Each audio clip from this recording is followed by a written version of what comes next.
Welcome to Cosi Poetry. Thanks to those of you who zoomed in and those who are watching on YouTube. We meet virtually on the second Tuesday of every month to celebrate spoken poetry. I'm Diane Lee Mooney, and Steve Long and I are your hosts this evening. Our featured poet event is being recorded and streamed live onto YouTube as we speak, so anyone can look at it later. We'll be posting the link on our website, cosipoetry.org. This evening, we welcome Clive Matson. Clive grew up on an avocado ranch in Southern California and writes from an itch in his body, and that's old hat, asserts his tutorial, Let the Crazy Child Write. Beat Generation writers Herb Huncke, Michael McClure, Diane di Prima, John Wieners, and Alden van Buskirk were his teachers in New York in the 1960s. He taught creative writing at UC Berkeley Extension for a dozen years, and now, after finishing Hello Paradise, Paradise Goodbye, he offers online classes and supports students on wordswelljournal.org. More at Instinct Be My Guide. You can visit him on matsonpoet.com. Please welcome Clive.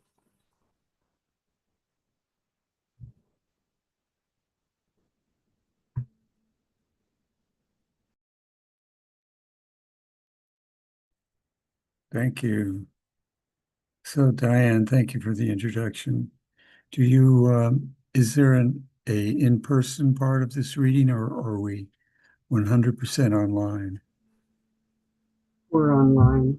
We're online. Yeah, we haven't worked out the hybrid thing.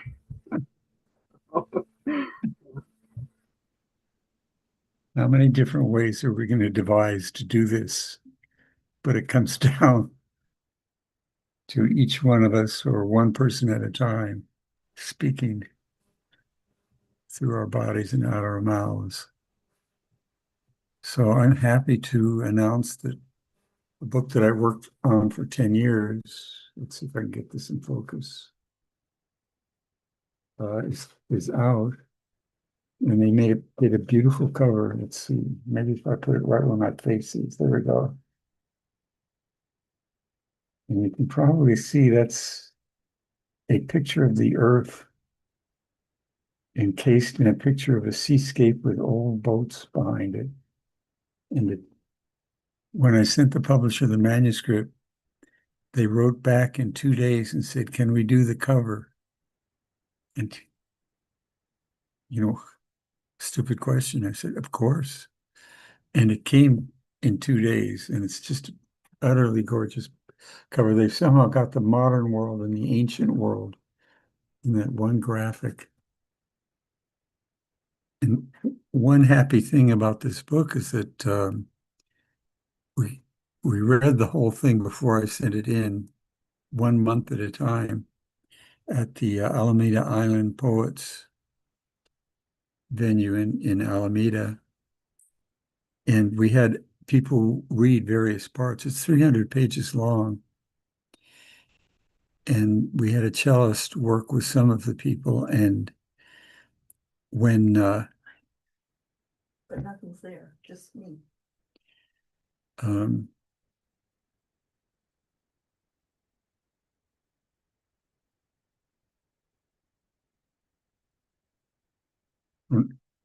We had people read various sections, and we will have a book launch on July 20th at the Art House in Berkeley. And we're inviting people to read sections themselves. And one of the people, the cellist, who had worked with us, wants to read one of the parts. There's like 37 chapters. And she wanted to read Harnish the Rage. And she's a sweetheart. I think, what is she doing? She's flexing her biceps, I thought. So I can't go wrong by saying, unless she can't actually do it, I can't go wrong by saying, Gail, just do whatever you like. But I thought if she's trying to flex her biceps, maybe I should send her to another section called the motherfuck sequence when she could get, who would like be going to the gym for a week, getting up your boxing skills to do that section. So I'm open to suggestions. Do I just let her do what she wants, or should I give her a challenge?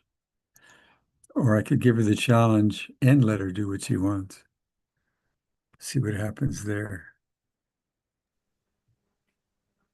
Are you asking me what? I'm Anybody who wants to speak, I'm a little bit I'm open lost to here. advice. I was just waiting to hear you read your poetry. You know, I enjoyed what you gave us. Oh, I think it was 2 years ago that you came and read for us, and it was just the most beautiful, beautiful reading. So Oh, what poem are you referring to? you did a full reading for us Oh, of many poems. It was very beautiful. oh, thank It you. was very. Well, I will start with the peacock. I did a series of sonnets a few years ago, and they're all about meditation or the meditation experience. And the one that I like best is the peacock. And I wrote it at Wilbur Hot Springs. And if you know that place, it's they have peacocks on the grounds. So there was plenty of opportunity to go out on the patios with my notebook and watch the peacocks and listen to them. They have quite a call. If you don't know, it's a screech. Ah, ah, and they're not dying. That's their cry of joy. We're here. We're part of this planet. So here's the poem, The Peacock. The peacock drags its tail behind, and string-like feathers drape the ground until a threat or mating urge alerts the muscles in its spine. Rustle, sigh, rows of turquoise eyes arch up and out, their rims green-brown, their cores blue-black. In one long surge, the tail bends straight, its colors shine. 90 allies stare from the fan without a blink. What sense can tell if they're for show or if they're live? The peacock struts. See this? See that? An inner mind has touched each cell, and each one blossoms with an eye.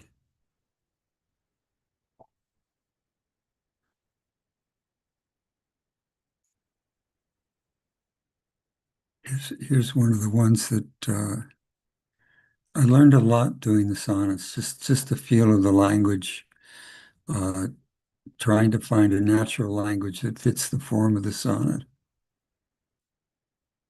But I will now read a couple of more modern that are free verse. Here's one that comes into my mind every time I look at the news, which is as rarely as I can get away with doing. I, I don't want to look at it one day and then find out that the world is already blown up.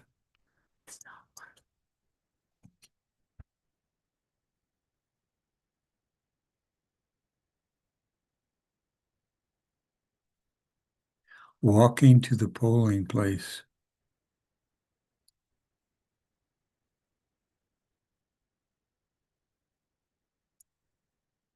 Let's see, I'm going to move my video over, I think. Yeah, then I can see the poem. Walking to the polling place on a sunny day in the sixth mass extinction.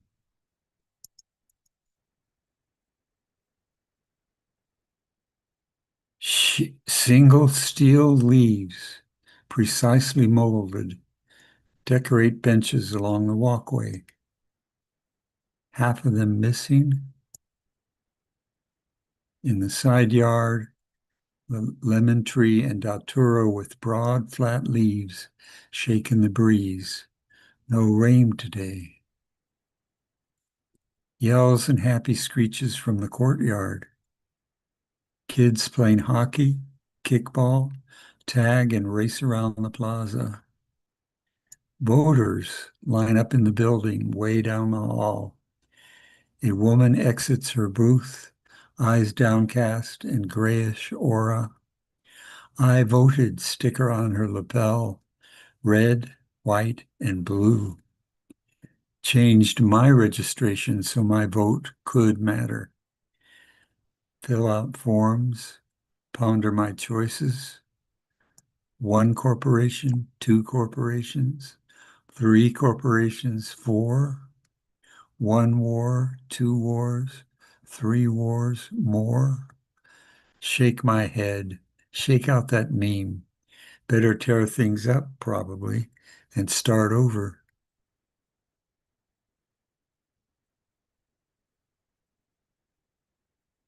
Press my I voted sticker on my shirt and walk out. It took my breath away, sweating and thinking in the booth.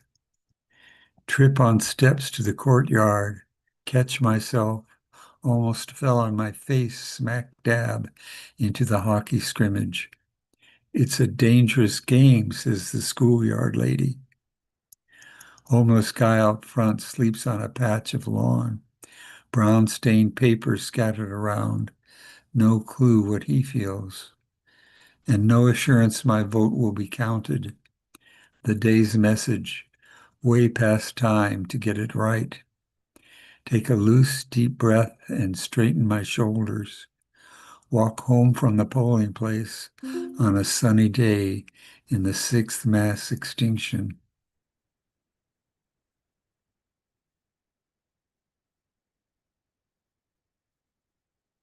Thank you. That poem was written after I finished Hello Paradise, Paradise Goodbye, the book I was holding up, and I wrote a few more in a similar frame of mind. And here's one of them. Going to market in first corona days of the 6th mass extinction. White clouds and blue sky shrink layer by layer.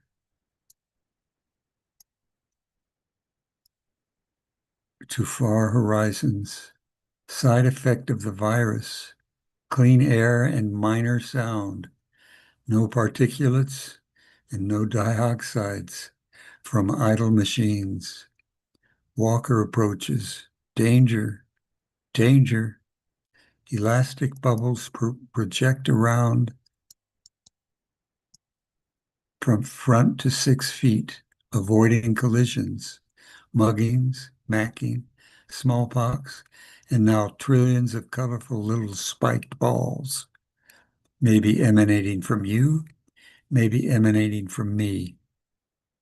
To mask or not to mask?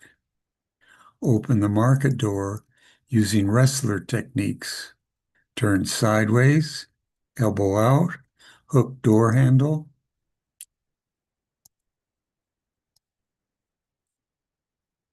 Push, slide, turn, and walk in. To glove or not to glove? Grapes, dark chocolate, pistachios, examine bananas, dish soap, and the store's first hand wipes in 10 days. Couldn't find TB. What quantity for 2 months? 2 days? Drag my thoughts through a sea of gluey tension. No stress, no stress. Clerk smiles and nods, a gentle connection. We handle the receipt with fingertips, mine sanitized, his gloved. If I could migrate this foundation compassion a half stop closer, my heart would rejoice. Oh, 100 steps closer. Last dollar bill the clerk touched might have carried 14 poisons, ending with HIV, MERS, meth, and now COVID-19, from nurse of patient on ventilator and struggling to breathe. Don't touch your face. Tap 4-digit PIN on keyboard, pull sanitizer out and rub alcohol on fingers, wrists, keyboard, receipt. Wonder on the way out, was I thorough enough? Can I retrace my steps, one tentative foot in front of the other? Pair of togies hop across the neighbor's gray stairs, peeping as usual. No change, no change. 44th Street residents meet on porch and stoop, loop hellos and armways and hip-hop steps across 2 lanes of virus-free air or virus-laden air, to mask or not to mask. Hummingbird flits in and out of tiny blue flowers in front yard, darts up and perches on electric wire exact size of its skinny legs, peers down. Quote, still there? Still here? These bipeds? What happened to hurry up disease? And where's FOMO? End quote. I lost my fear of missing out. There's nothing out to miss. One hot summer's dehydration could slay the virus, invisible mist in invisible air. Those minuscule clove oranges ripen their ubiquitous corpses for scavengers in micro worlds. No stress, no stress. Walker with dog approaches. Danger, danger. Steps around parked car, skirting what I might, he might, they might carry. Wave, smiling. Hello, nice day. Subtext, thanks for the consideration. Compassion and self-care link perfectly in first corona days of the 6th mass extinction. Don't touch your mouth. Don't touch your eyes. Are we looking at sky for the last time? Will we wake again to another beautiful day?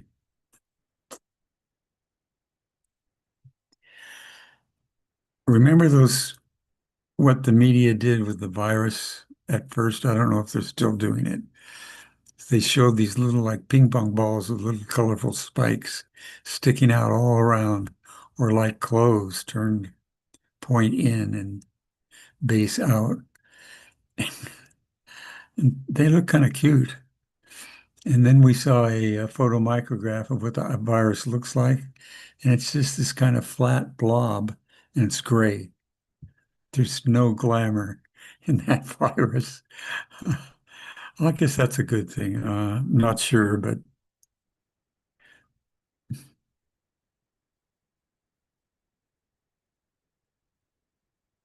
here's one for my poetry buddy, John Page, who died just before the virus got going. Sun sliced in half by the horizon, and John's lowering eyelids cover half his pupils. He's touching down in the next world. Heart stopped, heart stopped.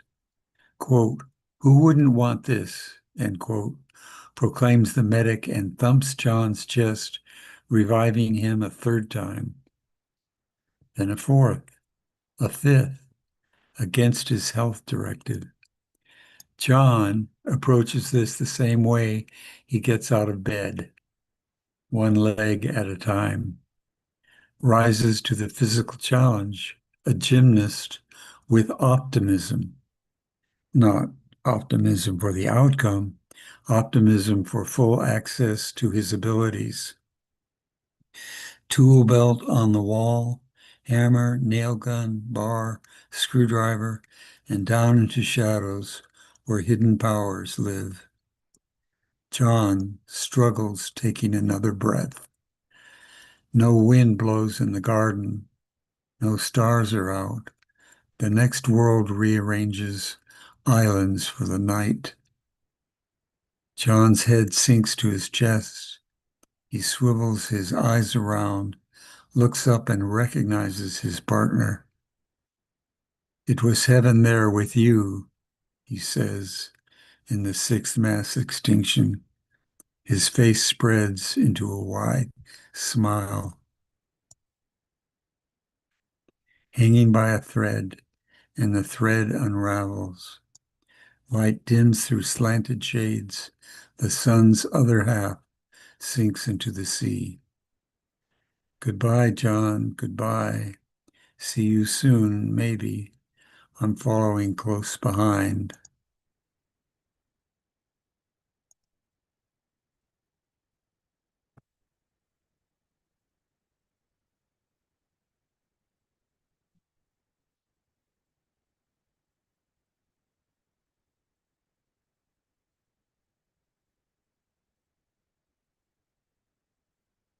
So this book that we're launching on the 20th of July uh, was reviewed by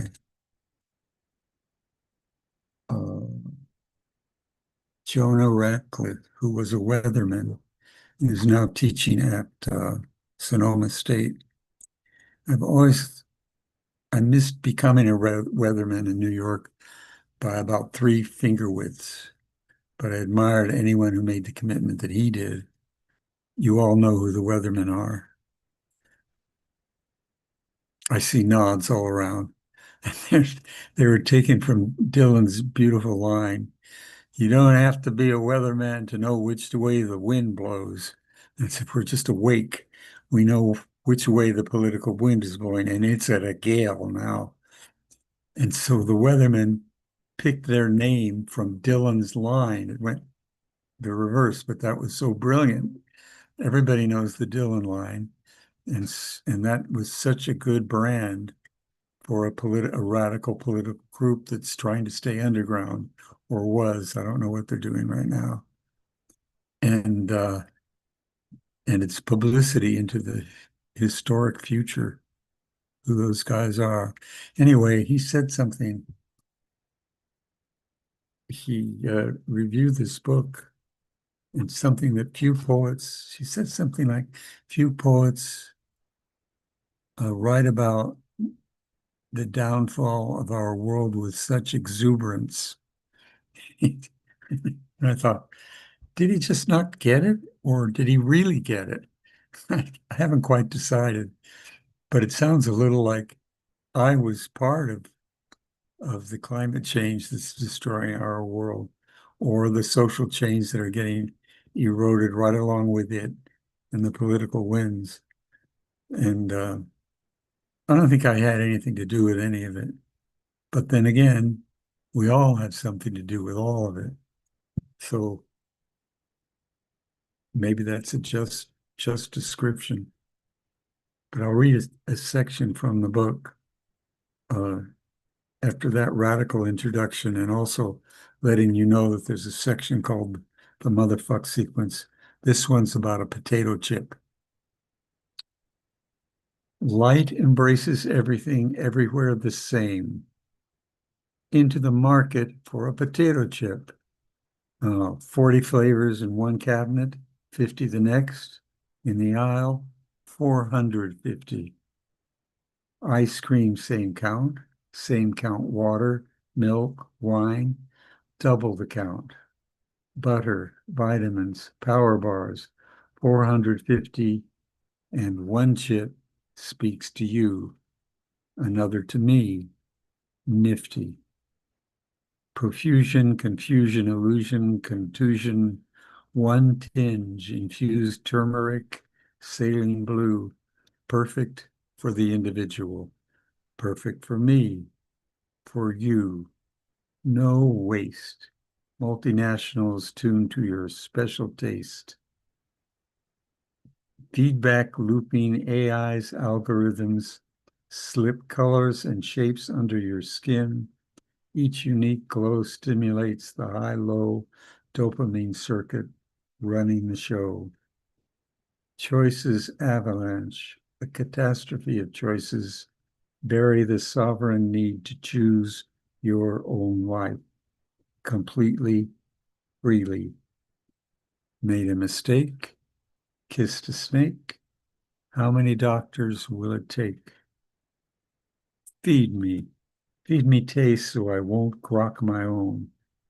200,000 years later, flavors today, of course, fresh and will mesh with our eyes, nose, tongue out, stroll through the aisle, married to our senses. Saxophone riffs blow through trees, growl and screech. Ah, geez, so what? It's a potato chip.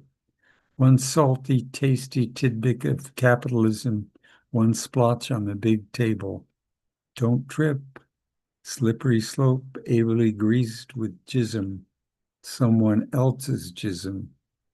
Clang. Your entire being knows you're alone. One among 450 and no touch. Face, chest, arms, hands, thighs, legs. No contact, no leisure, no bone. Skin-covered galaxies inside, opaqued. Quote, loneliness, the ache, too deep to grasp. Motherfuck, they got you, got me, we're marketeered. The tsunami caresses the sweet spot, and we splash down in a river of tears. Quote, say it loud, aren't you proud? Look what we're handing down. Stay healthy, work soft, be tender, get fit, stay woke, be cool.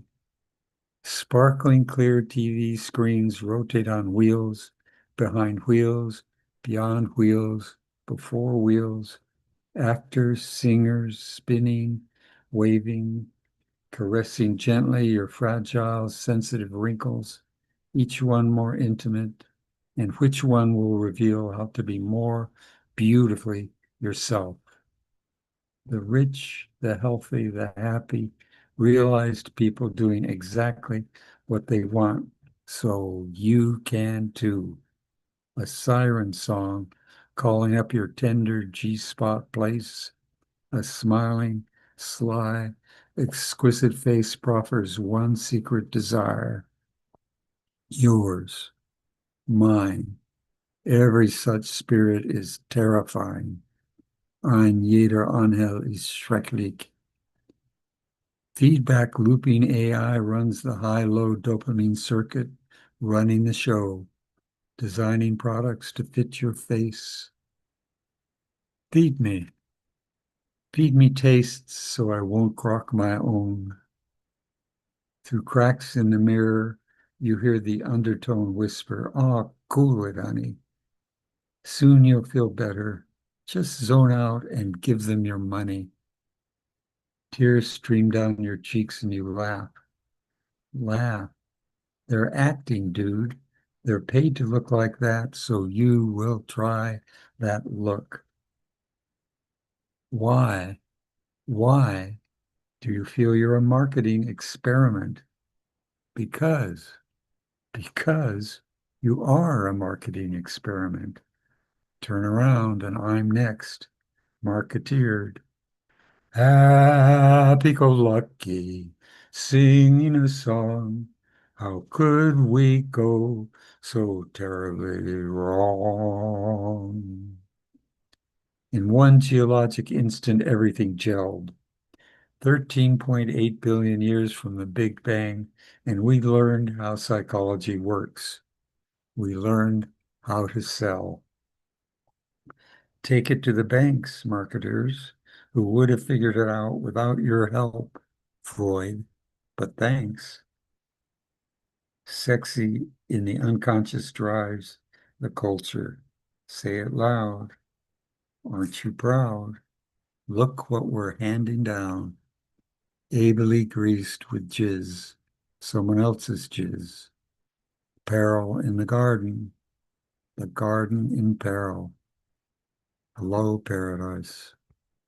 Paradise, goodbye. So Jonah made a point of the rhymes and the, thank you. And somebody said something, how did you rhyme all those chemical names? Because there's a section on medicine. And,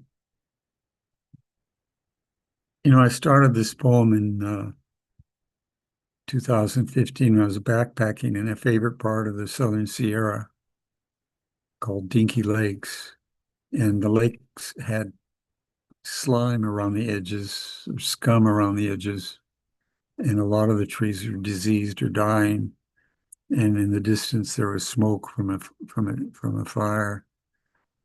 And I could just feel looks like visually the decay of the planet was everywhere I looked. Mostly we can avoid it. We work at it a little bit. Maybe not with the fires in LA and the tornadoes through the Midwest. It's a little harder. But 10 years ago, it was a little milder than it is now. And I had, I'm a crystal collector, and I brought like 40 pounds of iron in my pack to go look for crystals in around that lake. And instead, I pulled out my notebook and started writing this poem. And it just sort of fell into it. And it took me about 10 years to write it. And it was always like I would just go into it and I'd be swept by the current. I felt most of the time that I was taking dictation, but I felt something else too that probably a lot of you have felt, at least in bits and pieces, although it was mostly bits and pieces for me too, as if you're taking dictation from the universe, as if the universe is talking the poem to you. Someone walks by and in casual conversation, some phrase just fits the poem you're working on. And people used to believe that the poem did talk, that the universe did talk to us and was telling us poems. Now we have an explanation for it. It's psychology. If you get obsessed with something, naturally the universe is going to reflect it. It just is because we're all merged with each other a little bit. And when you focus, it's just there. So I was going to do a dedication and list all the people who influenced me writing this. And there were so many. There were like 400 notes to the poem, and it was just cluttering it up. So I made footnotes instead. And that made me feel like I could really honor the people who had helped. Like Peril in the Garden is a quote from a poet. And that quote, um, say it loud, aren't you proud? Look what we're handing down. That's RJD2. And if you follow spoken word and rap, you'll know who RJD2 is. And it's a brilliant song where he's striding up to the bus bench and there's some women there and they're not they're not happy with things. And the artist realizes his own culture is decaying. And it's partly because what we're handing down is not a healthy world. And it just fit the poem so well. I had to put it in there in quotes, RJD2.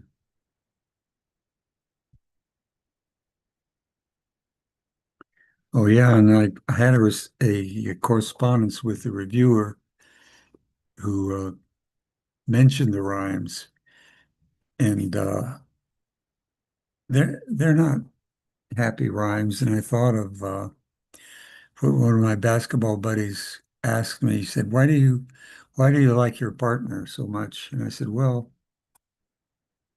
something like it's because our sense of humor is similar. It's spontaneous, irreverent, passionate, and 99.8% sarcasm. And when you have a mentality like that, the rhymes don't come out lyric necessarily. And I couldn't in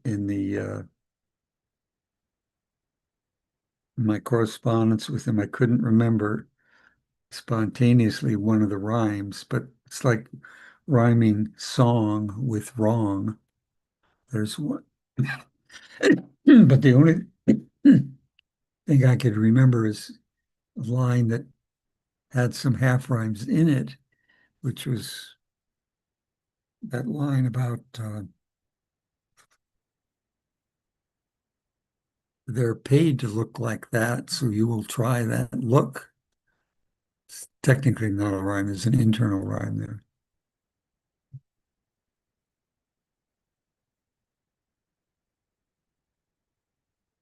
Well, I wonder, should I have the cellist read the motherfuck sequence? See what that sounds like at the. I'm so curious. Diane's talking to me. Yes, Diane. I'm thinking, I know you were disappointed that they don't have an in-person group, and I thought the next best thing we could offer to you is to go back to gallery view and to invite everyone to open their mics and just talk and share, and you might feel more like there's real people around. Would you like that? What happened? They all took off?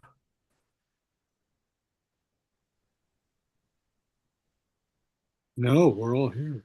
Oh, No, great. we're all here, but they're all muted, and you're nicely muted. Ah, So if we go back to like where everybody has gallery view and we take the spotlight right. off, then you can see everybody. We can open our mic. It's just a thought. Just a Yeah. thought. Well, there you are. Oh, Yeah. my screen had gone blank somehow. Yeah. Mm, So, Thank you so much. it's great to have, the We're engagement here. afterward. Yeah. Yeah. Good Yeah. job. Pretending I'm in person. Can you unmute us, Diane? Everyone needs to unmute themselves. I can't unmute everyone. That's okay with Clive. Yeah. All right. Yeah, I'm not the only one with a sarcastic sense of humor. Right. You got that right. Yeah. It's really, really hard to understand. Another sarcastic joke. So Yeah, good. I find sometimes I need to say this is a joke before I say it because otherwise I wonder what the hell am I saying? Well, sometimes we get in such heavy, solemn moods that we don't recognize a joke. So, um, So would you like me to continue? Should I read another one? you may, yes, we would love that. I want you to be happy. I want everybody to be happy. That is my mission for the evening. Oh, Everybody be happy. how long will you continue this mission? Like till 2 in the morning? Can we do it until No, 7? Steve needs to wrap up about 8, so we kind of let that be our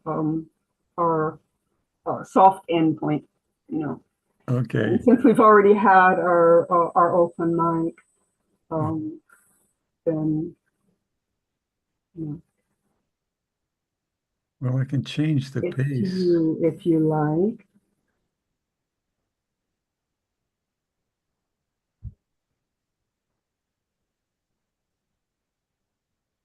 Let's see.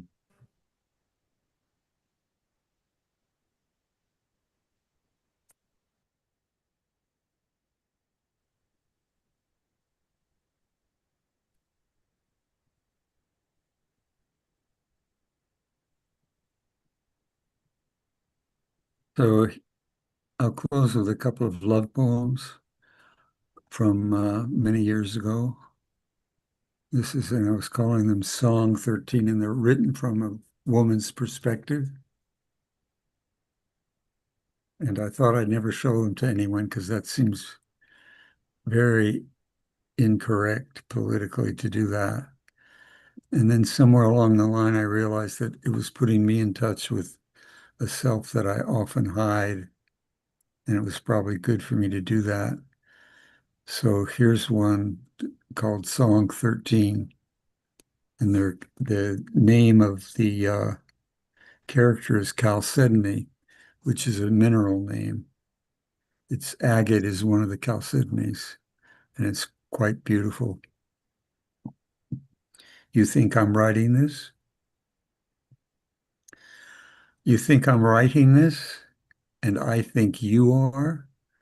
Poised in a triangle, my fingers move the tip of a gold nib pen, and words slide out the narrow slit. My lips pucker around ribs of consonants and around rise and dips of vowels. Each syllable stretches cheeks and jaw farther away from its source.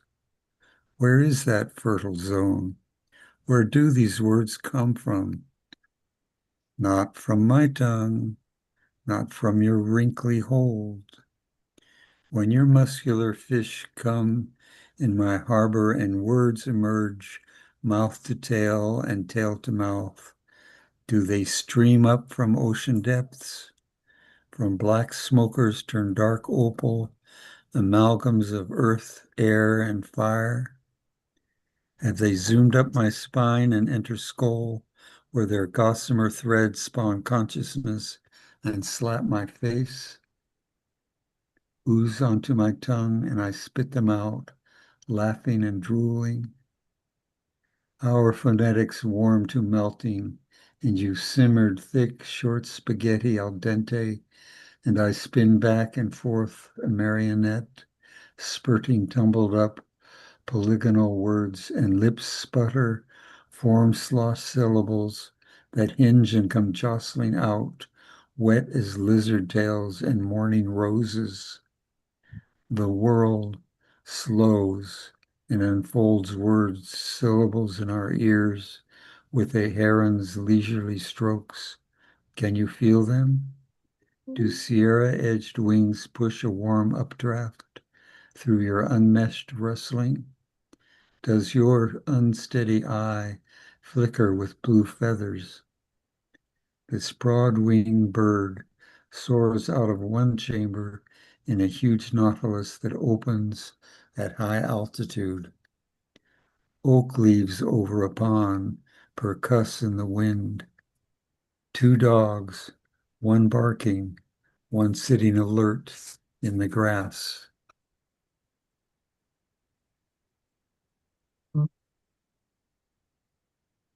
The past comes up alongside like a truck driver about to pass. Then we are the truck. Oh, love, press your hand on my heart hard. Bring back stubble fields and worn tires of this thin crusted pyre. These words' origin must be embedded. I inquire, and the answer streams from an obelisk lit by wax brown candles. Thank you, quote, thank you, unquote. They murmur with such topaz gratitude. The words must have dimmed in mildewed basements for centuries.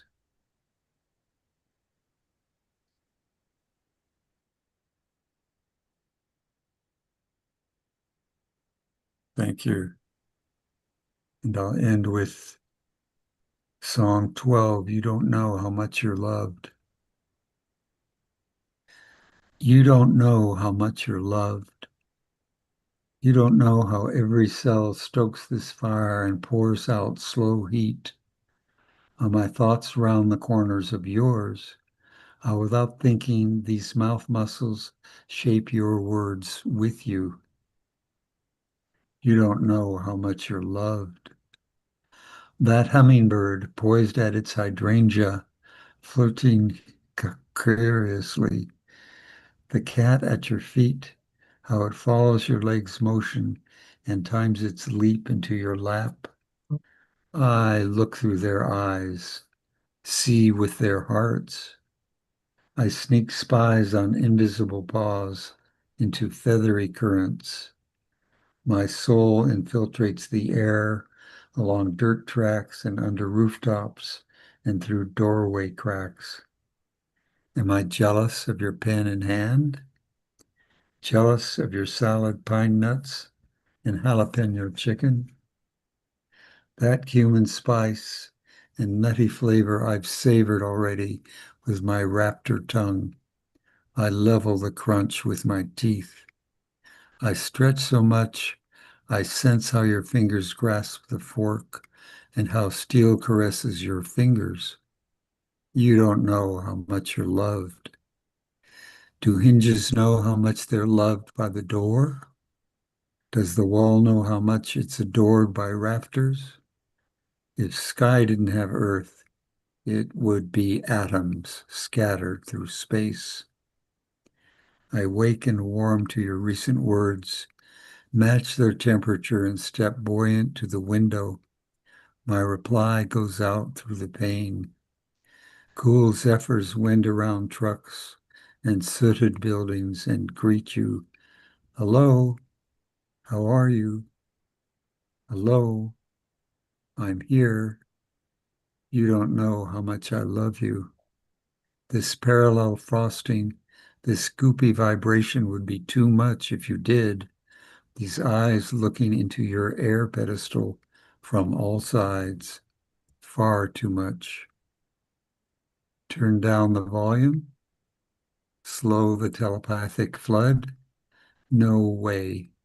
Not possible to dam the cistern that unleashes a frothy tsunami that demolishes walls of the love house and envelops everything in sudden, balmy oxygen. Aromatic haze fractals out my fingers, up from the one pregnant touch of inside labia and skin under foreskin. You stand and stretch, and I sigh and sway, bounce and smile at your feet with joy while the underworld riots. You don't know, but the breeze knows and exults with every twist and glint. The air carries prints of my heart as accurate as fresh snow. This is its job. Thank you. So beautiful. I'm so glad you ended with that one. Beautiful words, beautifully read. Thank you. Thank you so much. Thank you so much. What a wonderful thing to say to me. Thank you. Thank you for joining us. And sorry about the misunderstanding, but turned out beautiful anyway. It's my loss not to have heard the rest of you. So hope you can come back. Yes, thank you. Join us sometime. It would be wonderful. So we're going to stop recording in a moment. Thanks to all our YouTube listeners. Please tune in for our next regular Coastside Poetry event on Tuesday, July 8th, when we'll welcome Robert Rubino. And thank you to everyone in the Zoom room today for everything that you read.